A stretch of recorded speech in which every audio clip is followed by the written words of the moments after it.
আমার কিন্তু এখনও একটা ব্যাগ সাজানো আছে, যে ব্যাগটা আমি খুলি নাই। মানে জুলাইয়ের 25 তারিখে ব্যাগটাকে রেডি করেছি আমি, বিকজ আমার কয়েকটা ব্যাগ লাগে। একটা ব্যাগ লাগে শুধু মেডিসিনের, একটা ব্যাগ সুটকেস আছে শুধু মেডিসিন, অনলি মেডিসিন ওখানে। তারপর একটা ব্যাগ লাগে অ্যাক্সেসরিজ, অর্থাৎ নাকে ভাব নিতে হয়, নেবুলাইজার নিতে হয়, এটা। আরেকটা হলো কাপড় চোপড়, লুঙ্গি, গামছা, বিজেপি, ইংলিশ সমস্ত। তো জেলে যদি যেতেই হবে, কয়েকটা ট্রাঙ্ক সুটকেস আমার রেডি থাকতো। আর জেলখানায় একটা রুম রাখছে ছিল, যেহেতু আমি ওয়ার্কশিপে ছিলাম, জেলখানার একটা সুবিধা ছিল, আমি সুবিধাটা পাইতাম। তো ওখানে ওই যারা স্টাফ ছিল, আমি যাওয়ার আগে ওদেরকে ফোন করতাম, ওরা রুমটা গুছিয়ে টুছিয়ে রাখতো সুন্দর করে, একদম একেবারে রং টং করে। জেলখানা আর কি সুন্দর হবে, যতটুকু হয় আর কি, পরিপাটি করে রাখতো। ওই রুমটা ছিল 1 নম্বর রুম। ওই রুমটায় যখন মদত ভাই যায় তখন উনি থাকতো, আর মদত ভাই না গেলে আমি থাকতাম। তো মদত ভাই কিন্তু বেশি আমি জেল খেটেছি।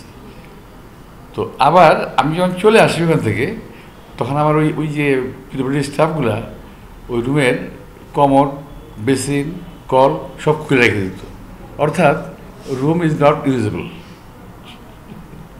ওই রুমে কেউ থাকতে পারতো না। তো এখনও আল্লাহর রহমতে আমি এই ক্যানিগঞ্জ যখন ছিলাম, ওই 1 নম্বর রুমে ছিলাম।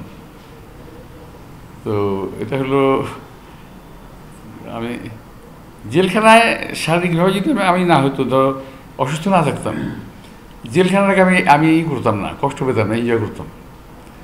ভয় লাগতো, যখনই বলতে করে যেতে হবে, এই শুনলি আর ভালো লাগে না। একটা স্লিপ আসতো জেলখানায়, ঠিক সন্ধ্যার সময় একটা স্লিপ আসতো। স্লিপটা আসতো, কি স্লিপ দিত, রাইটার বলে একটা মানুষ থাকে, রাইটার, জেলখানার আমার দেখাশোনা করবো, রাইটার। ওই রাইটার ওকে দিত, কালকে কোর্ট মির্জাপুর সাহেবের। এটা শুনলে আর ভালো লাগতো না। সেই কারণ থেকে পুলিশি গাড়ি করে কোর্টে আসা কঠিন ব্যাপার ছিল আমার জন্য। এছাড়া মোটামুটি ভালোই, আমি সবাইকে নিয়ে ভালোই থাকতাম। এইবার ফখরুল সাহেব, আমি, খুশরু ভাই একসময় ছিলাম। আমরা অলমোস্ট যখন যেখানে জেলে থাকাটা আনঅ্যাভয়েডেবল, সেখানে আমি জেলটাকে এনজয় করলাম, যে আমি এটাকে অ্যাভয়েড করতে পারবো না। So let us enjoy. প্রিয় নাম্বার সেট করে বিকাশে সেন্ড মানি করুন ফ্রি। আমাদের দলীয় নেতাকর্মী কমপক্ষে প্লাস মাইনাস হতে পারে 5,000 মারা গেছে, শহীদ হয়েছে, রক্ত দিয়েছে। ওরা কী জন্য? গণতন্ত্রের জন্য, কথা বলার অধিকারের জন্য। আমরা বারবার বলছি, ভোটের অধিকারের জন্য। তো 17 বছরে যদি আমরা যেটা করেছি, জুলাই মাসে সেই ফসলটা ঘরে তুলেছে ছাত্র জনতা। এই ছাত্রদের টার্গেট হলো কোটা, বৈষম্য, আর আমাদের টার্গেট হলো সরকারের পতন।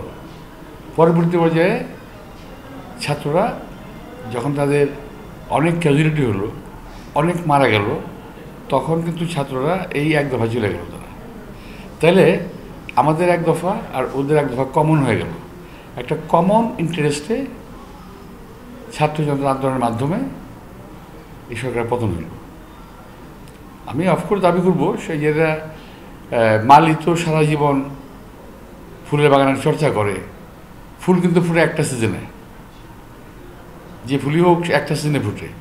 তো ফুল ফুটার সিজনটাতে ছাত্রদল টেক ওভার করছে, আমাদের ছাত্র জনতা টেক ওভার করছে। I feel proud of it. আমি সারা জীবন পরিশ্রম করব, এটা আমার সন্তান ভোগ করবে, এটাই তো আমি আশা করব, স্বাভাবিক। তো আমরা পরিশ্রম করেছি, আমরা যেটা করতে সময় পারি নাই, হয়তো আমাদের আরও সময় লাগতো। এটা ছাত্ররা নিজের জীবন দিয়ে, রক্ত দিয়ে এটাকে তারা পরিপূর্ণ করেছে। এই জন্য আমি আজকের এই ছাত্র সমাজ, ছাত্র নেতৃত্ব, এদের সবার প্রতি ওদেরকে আমি সম্মান জানাই। আমার স্নেহ ভালোবাসা আছে ওদের জন্য।